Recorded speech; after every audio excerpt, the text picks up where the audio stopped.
All right, everyone. Welcome to Deep Naked Thoughts. Today I have a very special guest with me. Her name is Sharon, and she found me. She found me on LinkedIn, but come to find out, we're both speaker sisters. So what does that mean? We both are part of a club. It's called Mic Drop Club, and I'm part of it, but she actually runs a part of that club. So this club is all about empowering women, giving women a mic and giving them the opportunity to speak. So like I said, Sharon found me, but Sharon, how would you like to introduce yourself, and what would you like to let the audience know in these first seconds of meeting you? Well, thank you so much, Valeria. I'm so excited to be speaking to you. My name is Sharon Jakubecy, and I am a keynote speaker and an embodiment and confidence coach. So I literally help women stop shrinking and take up space in high stakes, high earning situations. So whether it is a podcast interview like this, or it's actually getting on stage, or it's a job interview or a pitch meeting, I help women confidently take up space. I love that. So before we started, I was actually telling Sharon that I still get a little bit of like stage fright, mostly when it comes to like hearing my voice and hearing myself speak. So actually, there's a lot of parallels between Sharon and I. So both of us have a background in ABA. So we're like, wow, like what are the odds? Yeah. Both of us are dancers, so I definitely want to talk about that a little bit later.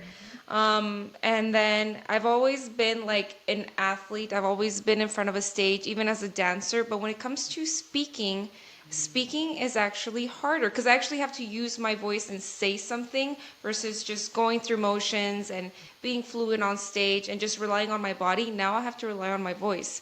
So, Sharon, okay, you wear a lot of hats from dancer to speaker to coach. How did you end up in this place? Like, how did you come full circle between all of the things you've been doing to like this moment of being a speaker and coaching women? Well, in my 20s, I had excruciating hip and low back pain as a dancer. And Okay. another fellow dancer suggested that I try a modality called Alexander technique. Okay. And in my very first session with the teacher, like all my pain in my body disappeared. And I was like, what in the world is going on? And when I continued to take sessions, I knew like this was something I had to share with the world. And I became a certified teacher in 2003. And then throughout teaching private Alexander Technique sessions to performers, lawyers, speakers, anyone that had to be in front of an audience, I was then invited to speak to groups. So whether it was entrepreneurial groups or at companies where they were giving like courses to their management teams, I just found that I loved speaking to groups. I loved being on stage. And that's when I started pursuing more and more keynote speaking. And that's how I found Mic Drop Club and Mic Drop Academy. That's really, really cool. So, similarly, I began taking up space first through martial arts. Mhm. That was kind of like the first stage I ever had was martial arts, but it wasn't speaking like required. I didn't have to say or do much. Like it was mostly just me showing up and showing like my skills. And Yeah. then I didn't really have injuries through dance.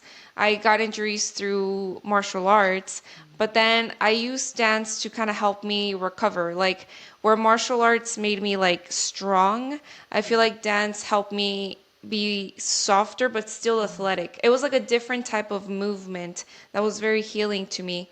But I actually started speaking through ABA, and it wasn't like speaking because I wanted to. It was mostly because I was like advocating for my clients because a lot of them were nonverbal.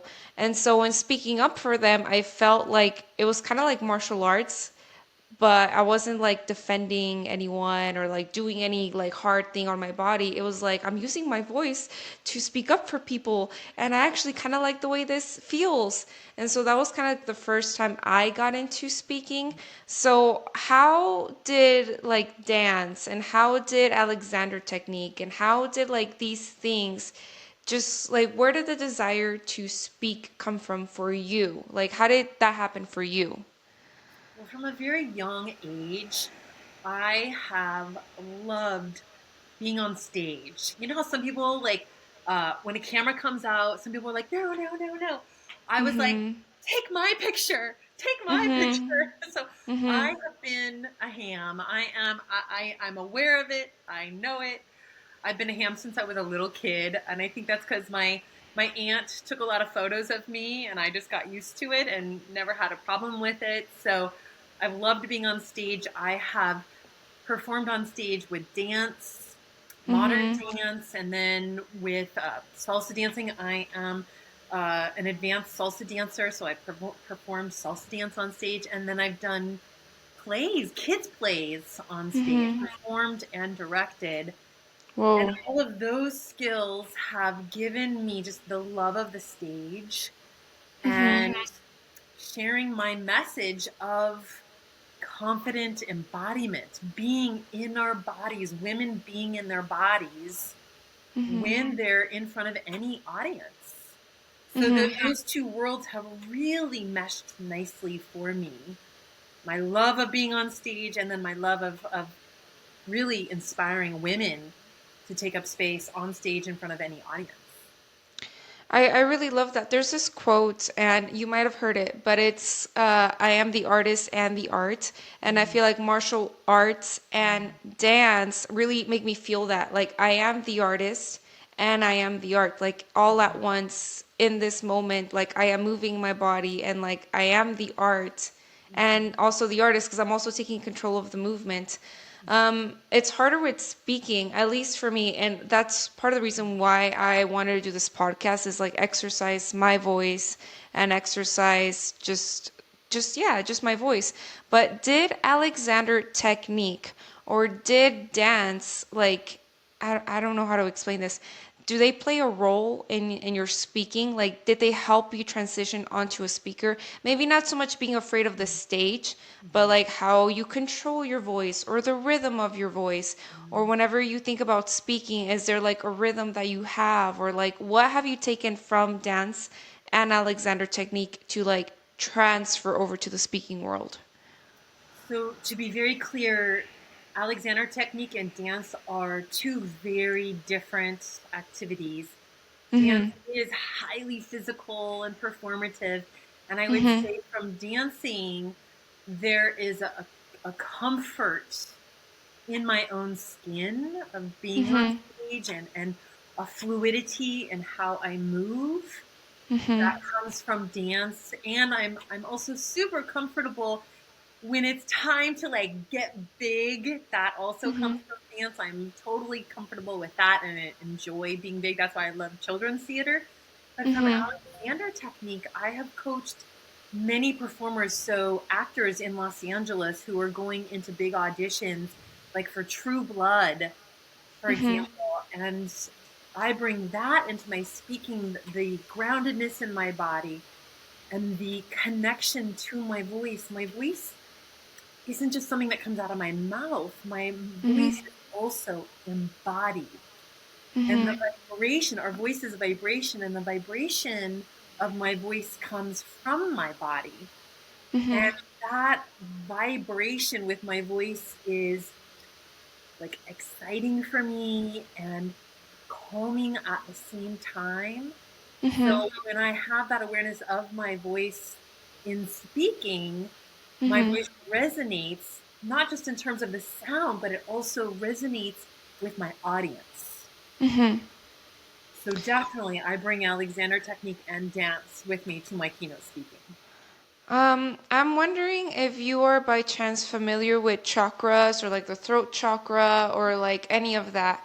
But for anyone that is trying to become a speaker or for anyone that is learning to be a speaker, and they might have like a blockage in their throat chakra or like, is there anything that Alexander technique does for like just speaking up, even if it's not like speaking on a stage, but just like, hey Sharon, like I'm just learning to speak up for myself, or I'm just learning to say what I want. Like a lot of people might not even like take a day off or ask for a raise or like I want this or I need this, like just speaking up for themselves. Is there anything in Alexander technique that coaches through like speaking? Definitely. So with your voice is vibration, and the vibration of your voice, well, it starts in the vocal folds, or the Mm-hmm. vocal, people will call it vocal cords in the throat. The Mm-hmm. vocal folds on the throat don't work. So if someone's trying really hard to produce sound, they Mm-hmm. push, and that actually tightens the neck and the throat, Mm-hmm. and it squeezes around the vocal folds. Tension smothers the vibration of your voice. Mm-hmm. So learning how to soften, you mentioned softening in dance, learning how to soften that pattern of pushing the head forward and trying really hard to produce sound. In my Alexander sessions with clients, I teach them how to let that pushing go out of the body. So your Mm-hmm. shoulders and even your collarbones and your Mm-hmm. chest soften and open, and Mm-hmm. your voice, literally the vibration of your voice resonates in your bones, in your ribs, and at the deepest levels can resonate in your spine and your back. Mm-hmm. So in terms of chakras, even though the throat chakra is here, when Mm-hmm. you're finding your voice and sharing your voice, it's not about trying harder to push your sound out. It's about letting go of that force, taking the armor of tension off. So your shoulders melt down, your back, your heart, and your chest open.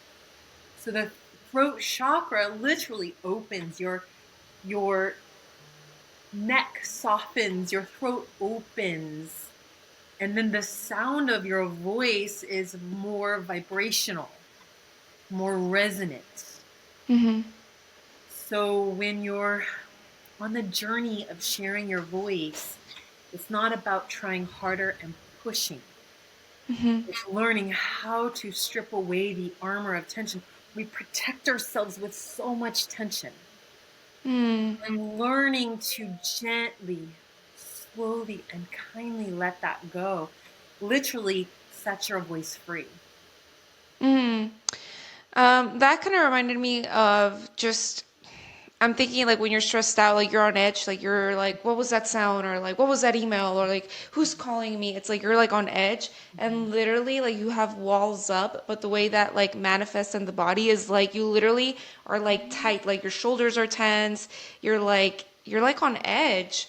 So whenever you were saying like letting go and just like literally like opening up the shoulders, the rib cage, like your chest, it was actually like a very like beautiful like scene that you painted in my head. So I just want to thank you for that. Okay, so before we transition onto speaking and dancing and like how you're helping women, I what is like a grounding technique or something that we can do, the audience, Val, like something that we can do before we step into an interview, before we step onto a stage or a podcast or talking to our boss or maybe like a cute guy we want to talk to or a cute gal we want to meet? Like what are some tips or techniques that you were like, I don't know, just three techniques or three things that you do or you would want us to do to kind of like step into our bodies? Like, what are those techniques? So a lot of people will tell you to just relax. And I Mm-hmm. actually say no. Don't ever tell yourself to just relax. Mm-hmm. And don't tell anyone else to just relax. It's too vague. Mm-hmm. When I'm working with clients who have to go into high stakes situations, I guide them to let breath out. Oh. And and when you let breath out, instead of take a deep breath usually turns into gasping. And that Mm-hmm. is called accessory breathing, where you lift your shoulders up. It's excitatory, it's actually stressful. But when you let breath out like this, you're letting it out of your mouth with the ah sound. Your out breath is the soothing and calming phase of your breath. It's not your in breath. And Mm-hmm. with your out breath, your shoulders can soften. Mm-hmm. You're also softening your jaw with that out breath. You might even notice your face soften with that out breath. The next in breath is going to come in. You don't have to worry about taking a breath. Let the old breath out.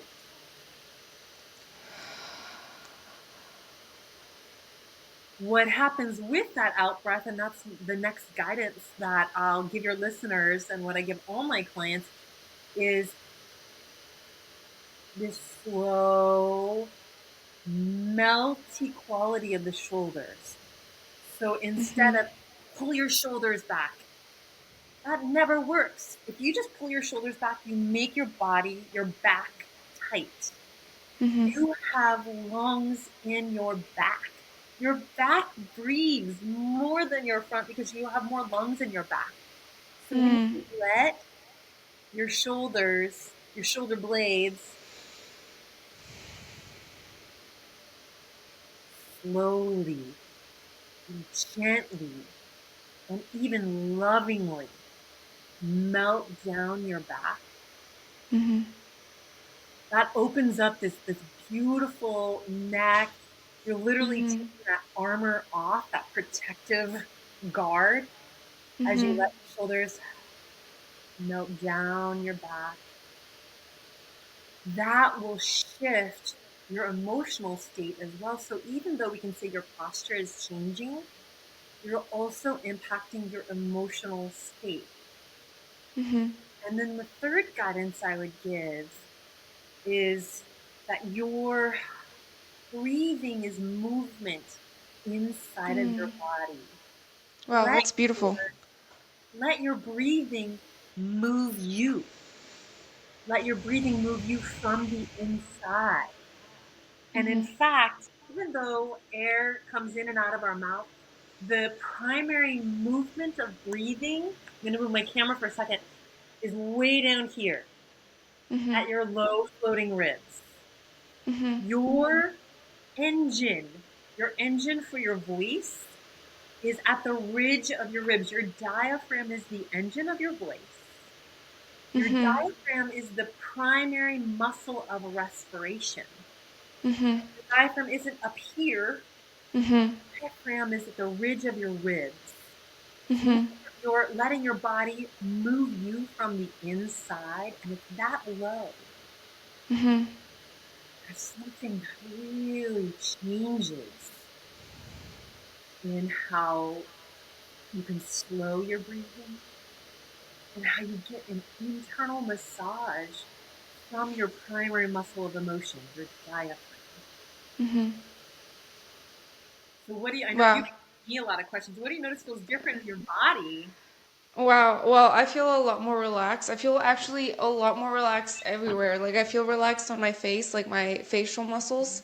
I was telling Sharon before this that I have a hard time figuring out what to do during interviews, especially because I want to pay attention, but I don't want to look like a bobblehead, like and I don't want to talk over my guests.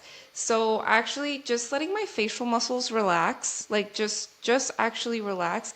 I also feel a lot more open in like my chest. Like I feel like a dancer. If I'm being quite honest, when I learned dancing, I was very stiff in my shoulders. And so it was always like, relax your shoulders, relax your upper body. And so I actually feel very relaxed up here in my chest area. One thing that I really love that you said was talking about the diaphragm. So in studying martial arts, we exhale a lot. It's called a kiap. But we exhale a lot because it's like pushing energy out, like learning how to breathe. So you can't like go around running and holding your breath. You can't go around like kicking or punching and just like holding your breath. So it's a lot of like breath control. Yeah. So we learn that energy in martial arts comes from your stomach, from your diaphragm, from your chi. So that's like the energy source of like where power is like made. It's or like held is in your diaphragm and in your chi. So whenever you were saying that the breath is energy, it was just really beautiful, like the picture that you painted in my brain because I related back a lot to like martial arts. But just knowing that like I have this inner power inside of me and breath is connected to it. That was really beautiful. So thank you for doing that. I do want to transition into speaking because I know that is something that you're doing a lot of. So, what are you speaking about, and like, how are you coaching women that want to pursue being a speaker? Because I feel like in order to like, it's not enough to like talk about the thing. You have to do the thing. So Sharon is out on stages. She's being a speaker. She's sitting down with me doing this interview. Thank you. But she's literally like not talking the talk, but like walking the walk. Like she's doing the thing. So like what are you coaching women in, or like what are you seeing women need help with, or what are women coming to you for advice on? Mhm. So women who want to be in front of any audience, whether Mhm. that is at work or it is Mhm. on stage, or like you mentioned, you know, in front of someone that they're attracted to, the socialization is something like this, where women are pushing their head forward and rounding their shoulders and Mhm. pulling the chest back to be smaller and to be Mhm. less intimidating. But that actually hurts. That can hurt women's necks and shoulders, and it interferes with their breathing and their voice. And Mhm. so I'm coaching women on slowly and gently. You'll notice I say those words a lot. Slowly and gently and even lovingly shifting out of that play small, be acceptable, be cute, maybe even tilt your head to the side. There, I have a ton of pictures of myself, even though I am an embodiment coach. So many pictures of me. I put my head to the side to be cute, Mm. and it's like an Yeah. unconscious socialization. So I'm helping women become aware of their bodies, become aware of those Mhm. patterns that not only create pain, but they also interfere with a clear, confident voice, and they interfere with the body language of an expert and a leader. Mhm. Gentle opening up isn't stand up straight where you're like lifting your chin and pulling your shoulder blades together. You can't breathe when you do that. Mhm. So that opening up helps women emotionally feel so grounded and internally quiet and confident. Mhm. Mhm. It's not just about how they look, it literally changes the emotional state. But some women are coming to me for their voice, like they're Mhm. losing their voice. So those Mhm. shifts in the body help open up the voice without hurting the voice. And Mhm. then the people that come to me and are working with me one on one, I mean, I speak about this and I work one on one with women. Is that anxiety? Sometimes anxiety is so overwhelming that that anxiety isn't just something that's happening in their mind and their Mhm. thoughts. It's happening in their entire body. Mhm. So I'm teaching from the stage and in one-on-one sessions how to ground in your body Mhm. so that opening up calms the nervous system. Mhm. When you ground in your body, you calm your nervous system, your breath rate slows, your heart rate slows, and then you shift from a flight, or freeze state to a rest, digest, and heal state. Mhm. And that calm state helps with nerves in front of any audience. Mhm.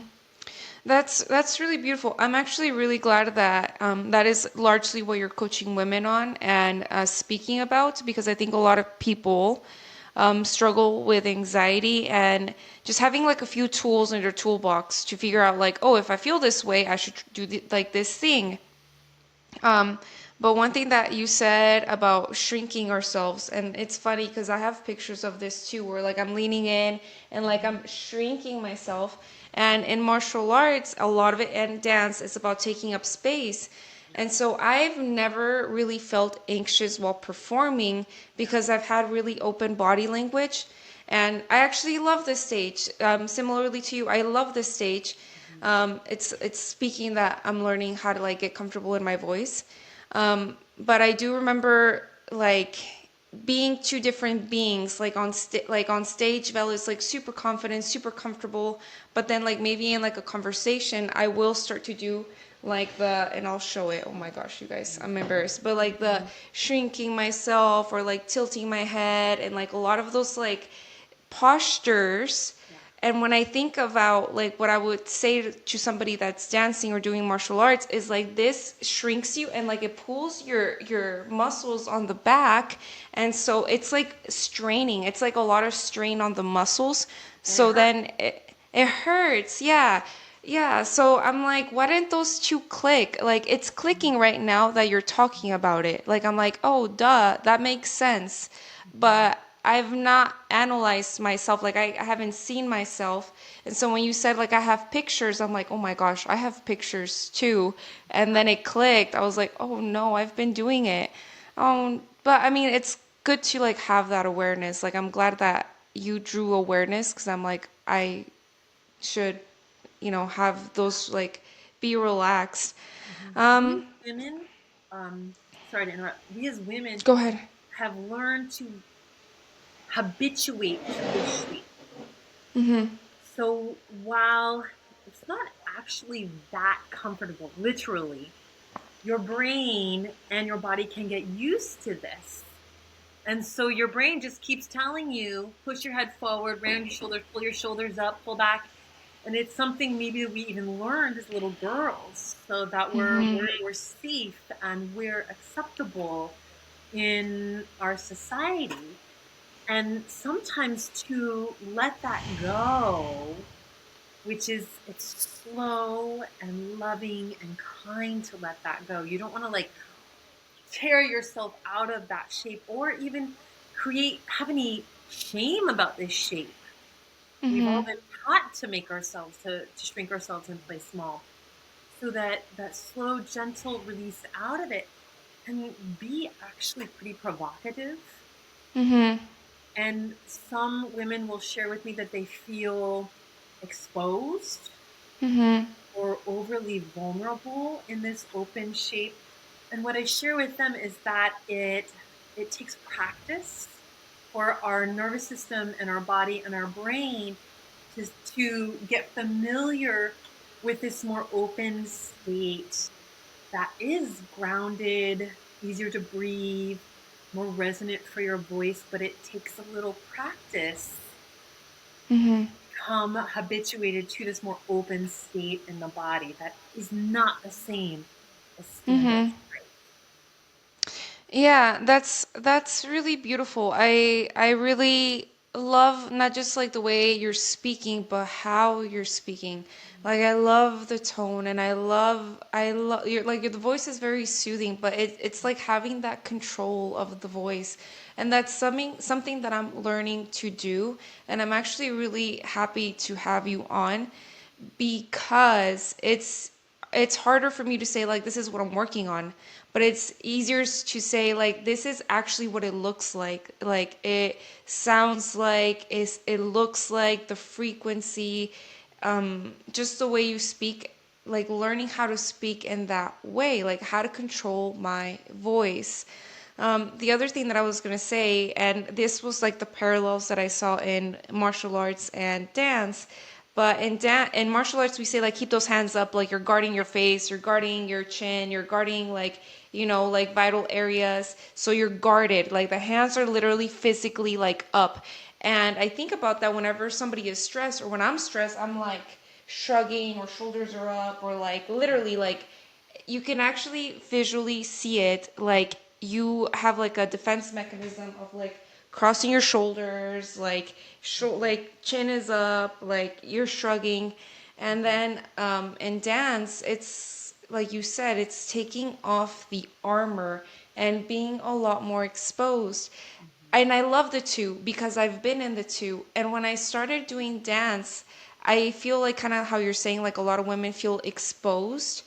It's so hard to feel exposed. Like, did you ever struggle with that at all? Like that feeling of exposure, but also you feel vulnerable, like, oh my gosh, if somebody like does something or says something, like I have no way of like protecting myself. Do you think maybe it comes from that? Like you want to be seen and you want to be vulnerable and you want to be exposed, but also that double-edged sort of like I'm vulnerable. Like, does that make sense? Yeah, and I think when we're young, we learn unconscious ways of protecting ourselves. Mhm. And when I was in my 20s, I can very honestly say that I was quite defensive. And Mhm. a defensive body language is pushing the head forward and pulling the shoulders up to protect myself. And that's also when I had excruciating hip and low back pain. And it's that Mhm. excruciating hip and low back pain that brought me to Alexander Technique lessons. Mhm. And I discovered that I could take care of myself Mhm. without going into that defensive body language, that I could stay back in my back and I could consciously be open and breathe through a stressful conflict or a situation. And I could ground myself more easily with an open body. It just took practice and Mhm. training. So as an Alexander Technique teacher, that was 3 years, 1,600 hours, and that really retrained my nervous system and my body to be more comfortable in that open state. I love that. I really like that because it's a different form of healing. So, and you said it right now. It says rewiring my nervous system. So my background is in psychology, so a lot of that deals with rewiring the nervous system, but I've done it and learned to do it in different ways. I wish I would have found Alexander Technique or learned about it before meeting you because I am such a physical being that I wish that I would have had like those types of mechanisms versus like having to do like talk therapy or like reframing. But in learning how to reframe myself for like women that are feeling exposed or vulnerable, one of the things that I'm scared of is judgment. So, like, oh, Val, here she goes with her silly podcast, or there she is thinking she's cool with her little mic, or it's like, it's scary to be seen because it's like, oh, what are people gonna say? But then I had to reframe that and be like, well, so what if I'm being silly? Or what if, like, fill in the blank, I'm having fun and I love this. And when I'm doing martial arts, I'm having fun and I love that. And when I'm dancing, I'm having fun and I love that. So if people are gonna judge, like, so what? People are gonna judge whether you do or don't do the thing. Like, people are gonna judge anyway. So, like, for me, it had to come from, like, the mental. So, less from the physical, which they're both connected. Like, the mental shows up in the physical. But I had to rewire my nervous system through the mental because I didn't know about, like, Alexander Technique. Or, I mean, maybe doing the both, like, using both, but I had to learn to let go mentally. Like, so what? Like, it's fine. So what? It's gonna get better. So what? Like, people are willing to sit down and talk with me. Like, so what? Like, it's kind of like letting go that way. And that's how I've been able to step into being vulnerable and being like, it's okay. Like, it's okay. Everything takes time. Like, I wasn't an amazing dancer on day one, I wasn't a great martial artist on day one. It takes practice. So that's how I was able to reframe that. But it was like a lot of mental energy. Like it was a lot of like coaching myself. Um, do you have to do any of that or like using both like the physical, like the Alexander technique and some mental, I don't know, like anything that you use mentally to just prepare yourself or coach others? Well, the mental and the physical, they're a two-way street, and they're Mm-hmm. both continually influencing each other. Your physical, how you carry yourself. So if your habit is to lean forward, that is going to influence your mental state.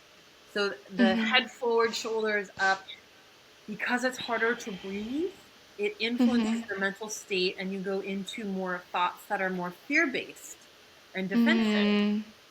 But also the mental state is influencing your physicality as well. It doesn't go in one direction. So if I'm really focused on what someone said to me, like, oh, that person said, Sharon's going on another podcast interview. Who does she think she is? Right? And then I'm like, why would they say that? What does that mean? That mental state is going to also influence my physicality. Mm-hmm. So there is a development of my own personal awareness because I am a very kinesthetic person. I'm a mover. Mm-hmm. I know that if I change my physical state, I'm like, okay, I'm going to lean back. I'm going to use the back of my chair. Maybe I'm even going to yawn and stretch. That movement that opens up my body influences my mental state.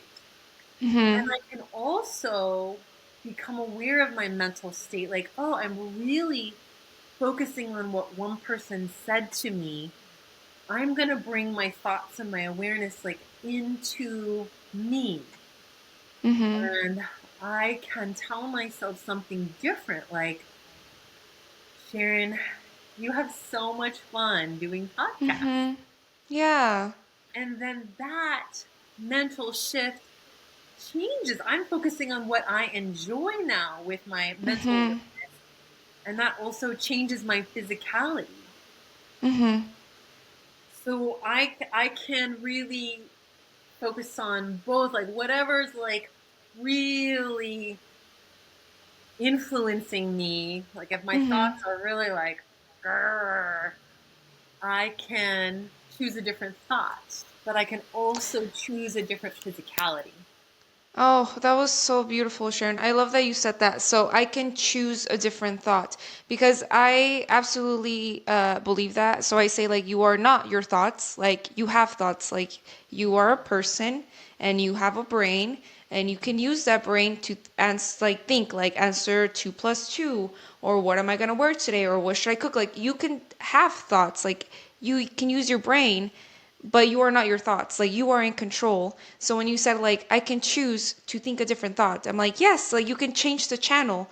And same thing, like if something's not working for you and your body, you can change the movement.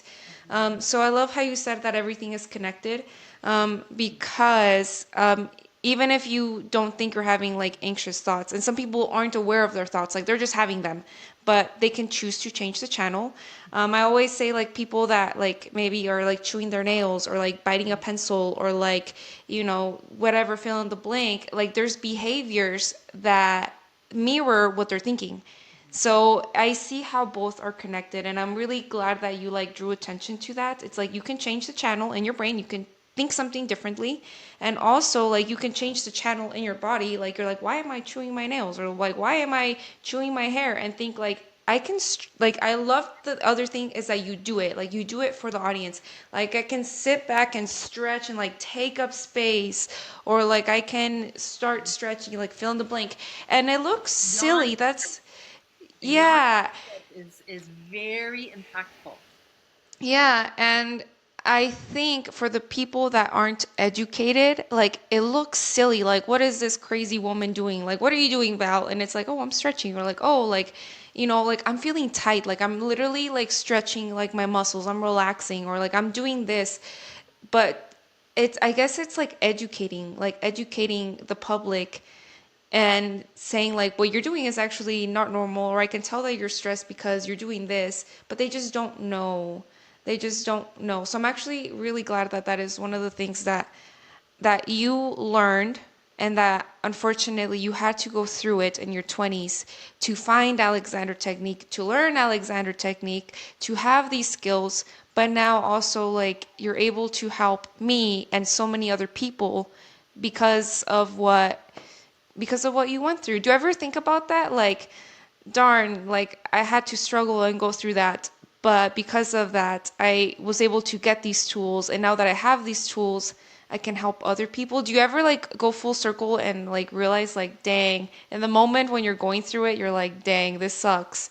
But then after you get the tools, you're like, oh, I can do something about it. And now you get to help people. Do you ever like go full circle and realize that that happened?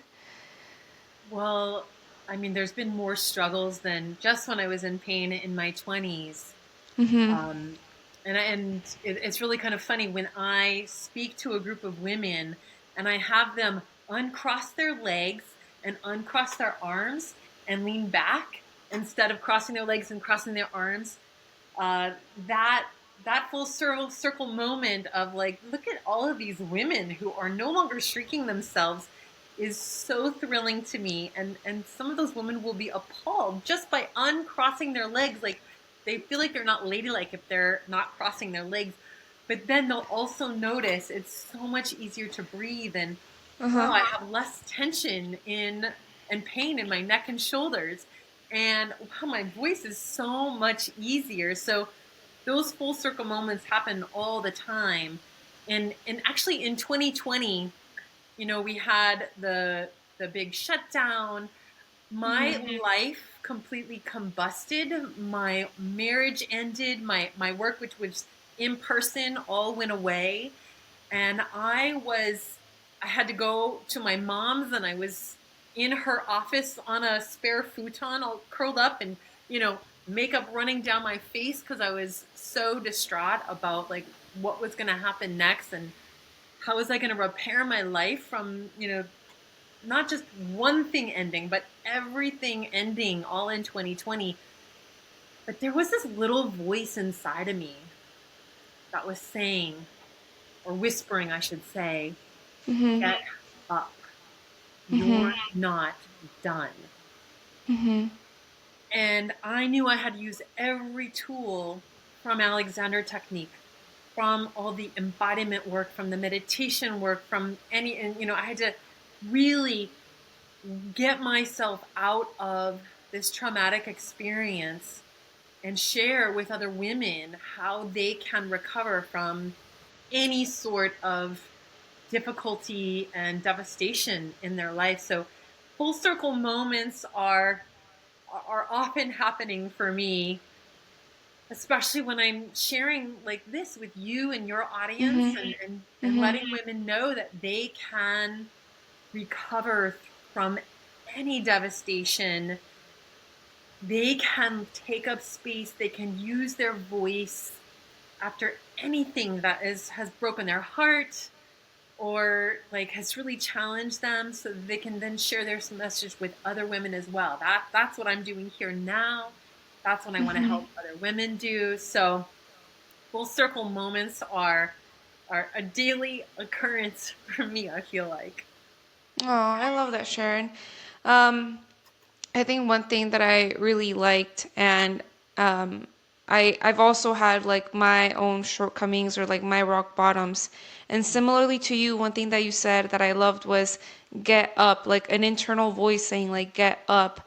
And I feel like I've had that, or even when I haven't had that, I try to read a lot.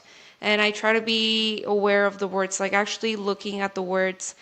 And like several quotes that have like lived with me is like, you did not come this far to just come this far. Another one is kind of like, you have so much knowledge, like what'll like it's like it would be such a waste to just keep it to yourself. It's like imagine all the things that you've learned from dance to like psychology, or for you like dance, Alexander Technique, and all of your psychology, and then just like kind of like holding it, just like, all right, these are all the tools that I have, but I'm gonna just not share them with anyone, like they're mine, like you guys figure it out. So similarly to you, I had that internal voice of like, no, like we gotta keep going, or like, no, like it sucks right now, or it hurts right now, but it's gonna get better. So yeah, having that internal voice, I'm so glad that you did, because otherwise, like we wouldn't be talking, or otherwise you wouldn't be up on stages. So I guess for any woman out there or man, maybe they're hitting their rock bottom. They're in it right now. Like, what would you tell them? Because you've gone through it and you've gotten out of it. So, like, what would you tell them? Yeah. Small, gentle steps forward. Mhm. So don't try to fix everything all at once. If you've gone through a major devastation, Start small. Start with your out breath. Soothe your nervous system with your out breath. Get help. Whether it's healthy friends or it's therapy, uh, but it's small incremental steps. You don't go from 0 to 100 after a devastating traumatic event. And then really spending time being slow, being quiet so that you can hear that little voice, that same little voice that spoke to me and said, whispered, get Mhm. up. Mhm. Quiet time so you can hear that wise voice that doesn't yell at you. It is not a Mhm. loud voice, it is a quiet voice. And that Mhm. little voice that whispered to me that said, get up, is also the voice that said, you need to speak on stages. Mhm. And that little voice is always like nudging me. It's not this like forceful, aggressive voice. It's gentle, it's loving, and it said, get up, go share your Mhm. message.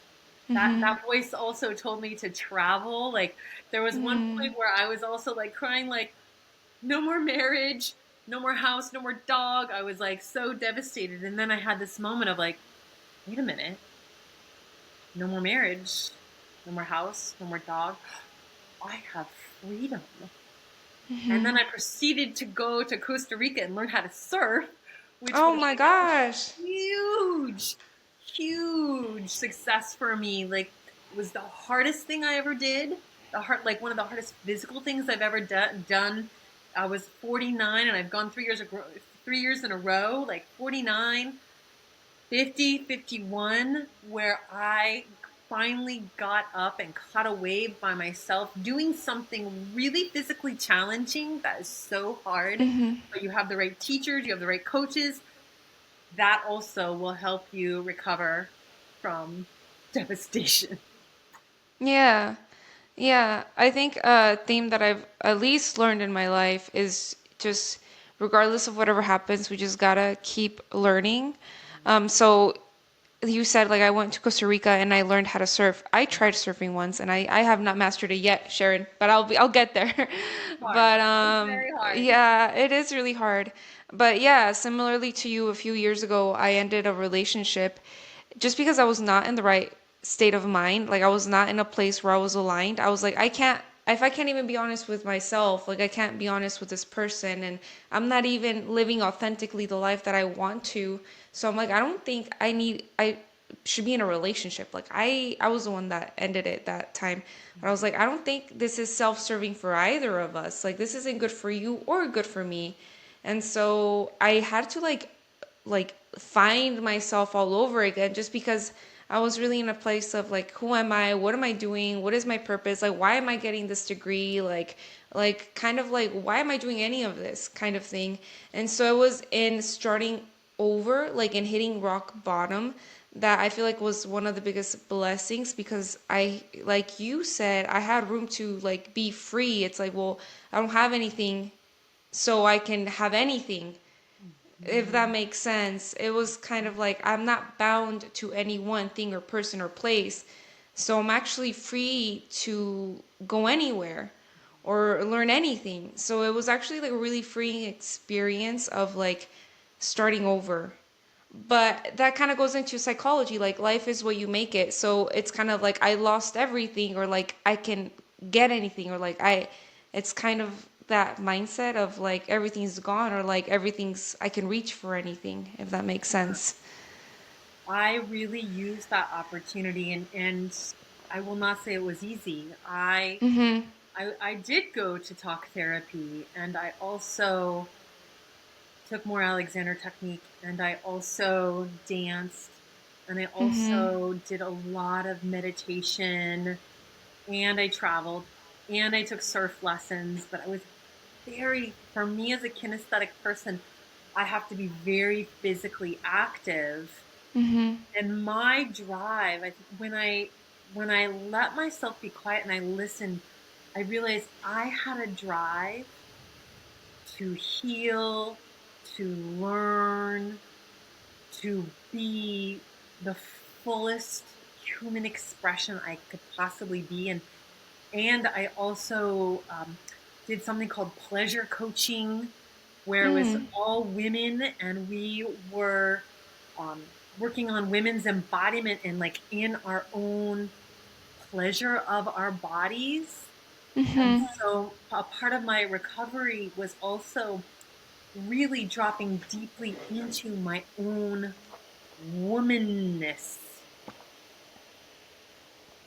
which was like divine. I know that word is so Mm-hmm. overused, but like Mm-hmm. being in my body, loving my woman's body, loving every curve and roll of my body has also been a major part of my journey. Oh, Sharon, I love that. I think that is so beautiful. Um, so I completely agree that like learning how to love ourselves in a world that is constantly telling us to change ourselves. I was very fortunate to take art classes, and this is how I was able to heal that, but also like it took time to heal it.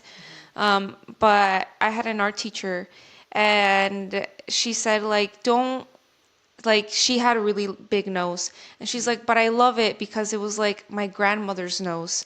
And she's like, and I got my dad's eyes, and I got my mom's lips, and I got my dad's hair color, and like seeing parts of herself and her family members. And so it's like I wouldn't tell my grandma like your nose is ugly, you should change it. So why would I tell myself like, okay, Christina, you got to change your nose, because it's like there's so much beauty in every feature. So actually art helped me heal that. But it is hard in a world where it's like be smaller, be bigger, smaller this, bigger that. This hair sucks, this hair's in, and that's the thing, is that society's always changing, so it's always a trend, and I don't want to keep up with like the trends. We're like, all right, like what's trending next year? Like we got to change to that, and then the year after that, oh, we're changing again. So yes, like life is all about change, but also there's things about myself that I've just like had to learn to love. And so that's really beautiful that you spoke about that and kind of like the divine. I don't know if there's anything else that you want to share with us, or anything that you learned, or anything that, I don't know, like a tip or something that everyone should hear. I don't know if there's something that you could tell us.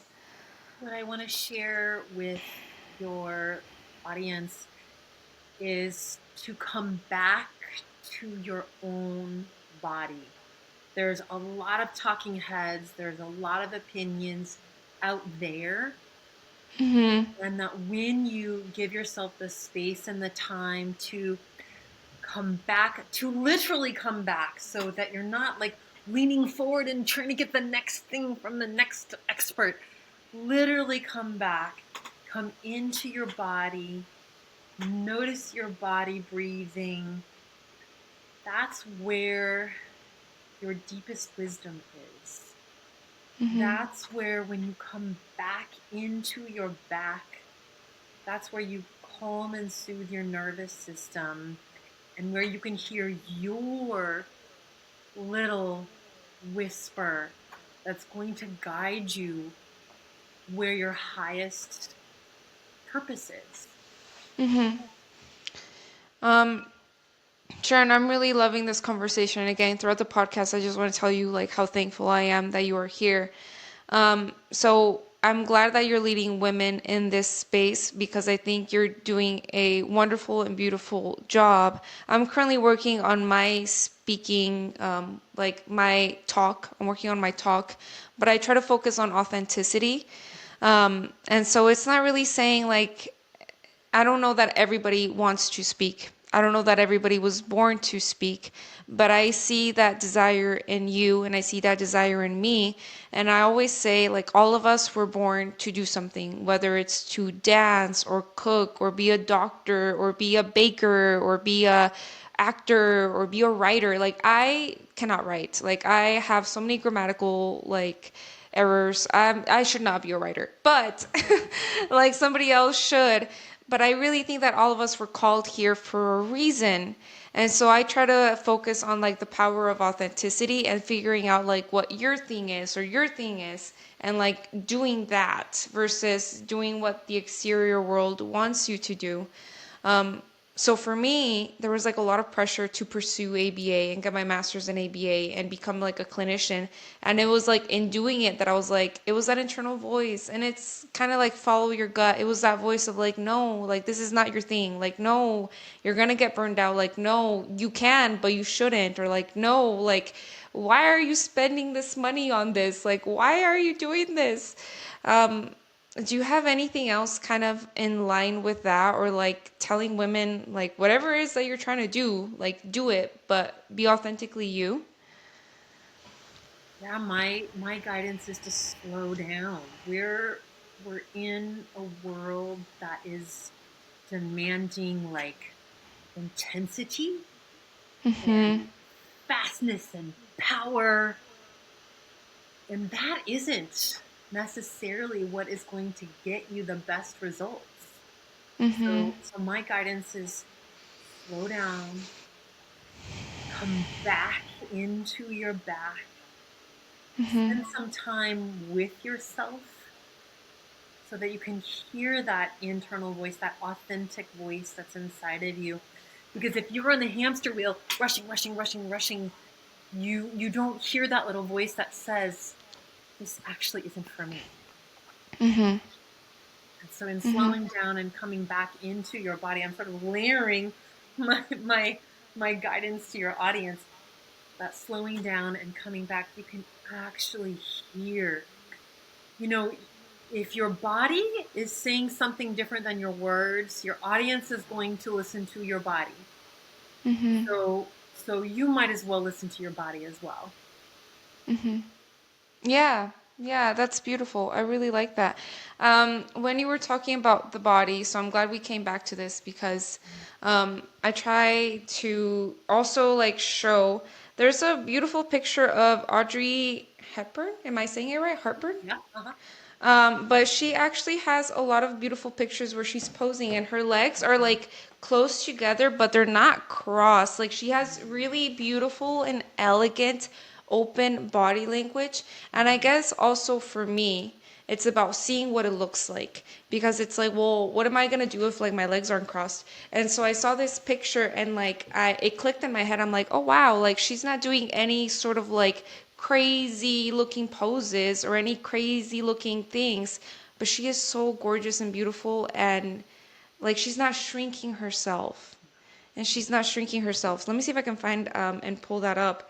But it's maybe this is probably like not the best example, but she was such a beauty. Like, I don't know if you guys can see that, but she had like really beautiful open body language. That's another thing that I liked about dancing, like the way dancers stand, just the way they stand is like the feet are like out and like the shoulders are like not like you said like super pulled back, but they're like relaxed and like the chest is open. And I actually really like watching dancers. I encourage anyone to like watch dancers or watch dancing, because just the way they even like stand is such a presence, but it's not like demanding or overbearing.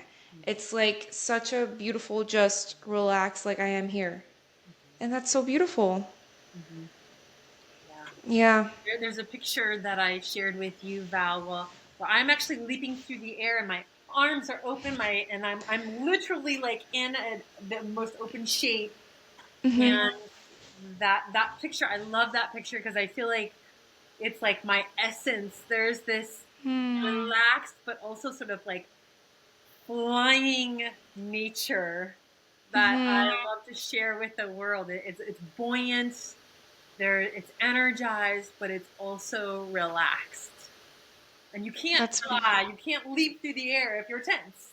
You literally yeah. have to be relaxed and open to leap through the air. So yeah, I think this Yeah. idea that taking up space is not tense and rigid. It's soft and open and buoyant. Yeah, and I think also there's so much power in just being soft. Like there's so many quotes that embody that. It's like I don't chase, I attract. And there's so much of like I don't have to do this crazy hard work and be this crazy person and constantly running after things. It's like I can just be and things can just come to me. And it is from taking off that armor and just like literally things coming to you. And I'm learning still how to be that and embody that. So again, Sharon, I'm like so glad that you are here, because I need that from time to time. Of like you don't have to chase, you can attract. So I'm again I'm super grateful that you're here, Likewise. Sharon. What is coming next for you? Like, what do you see? I don't know if you ever like look into the future and you're like, this is where I want to be in a year from now, 2 years from now. But like, what are you working on? Where do you want to be? Um, like, where can we find you? So I have my speaker website, which is SharonJakubecy.com, where I am speaking at events for women. I am speaking at women's employee resource groups, at companies. I'm also the host of Mic Drop Club in LA. So I'm the host, and we meet quarterly in person, and that is a women's public speaking club. I've also received a certification for Mic Drop Workforce, where we're going into companies and giving women public speaking skills. So Mm, I'm all about the women and empowering yeah. women in confident communication. Mm-hmm. Wow. Wow. I'm really excited for you. I'm really excited to see where you go and like where yeah, like just where you go. I hope that we can have you again in the future and like just see everything you build because again, like you are such a force of nature and also like nature's so beautiful and calm. So I really do see you as like a force of nature. So I'm excited just to see and keep up with your projects, and I will link down everything too. So if you guys want to find Sharon, you guys can find her. I will have to make a trip to LA and attend mic drop and go dancing with you. Oh my, we're Um, going dancing. We're going salsa dancing together. yeah, we are. I need to freshen up on dancing. But I saw a video of you and I was like, "Oh my gosh, that's Sharon. Whoa." Um, Sharon, any closing thoughts for the audience? Just anything that you want to leave the audience with, to do, to say, to be, just anything. Well, I want to say thank you to you, Val. This has been such a juicy conversation, so much depth. And for your audience, there is power in your embodiment. It's not just in your face and it's not just in your brain. There is Mm-hmm. power, there is confidence, there is wisdom in your body.